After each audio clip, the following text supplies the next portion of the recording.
Anksčiau gal buvo įprasta, kad, turėsime mes metinį renginį, ten pristatysime kažkokius labiau pasiekusius žmonės, tai dabar žmonės gali nesulaukti to metinio renginio, jeigu jie galvos, kad jiems yra nepakankamai skiriama ar dėmesio, arba kiek aš dedu indėlio ir kiek aš stengiuosi ir niekas man to nepamato, nepagiria, gal čia niekam nerūpi.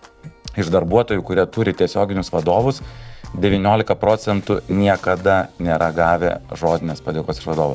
Niekada, tas mane taip truputį išmušė iš vėžių ir dar 11% yra, kurie rečiau nei kartą per metus yra gavę. Kiek to pripažinimo reikia ir kiek jo yra gana.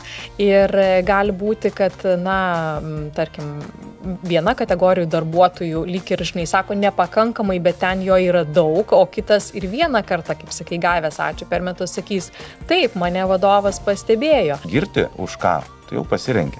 Ir vieni gali tiesiog padėkoti už tai, kad tu esi draugiškas kolega, bet yra daug geriau padėkoti už labai konkrečius dalykus. Vis tiek yra labai pragmatinės mano darbo užduotis, kurias aš turiu atlikti ir jeigu jas atliksiu gerai arba geriau nei įprastai, nei vidutiniškai, aš galiu gauti finansinį priedą, bet yra dar ir kaip tai darau.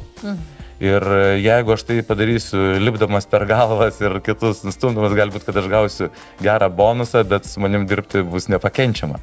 9 ar 10 mėnesių pripažinimo programos, 9 milijonai taškų išdalinta, žmonių įtraukimas, 83% naudojamumas. Galvoju, wow, tai kaip to pasiekti? Ir čia turbūt ir labai svarbu ne tik tai, kad ji egzistuoja, bet kaip apie tai komunikuoja, ką apie tai kalba vadovai, kaip jie patys parodo, kad tai svarbu realiai savo veiksmais, o ne žodžiais. Ir tai padaro per daug grandžių, tai man padaro įspūdį.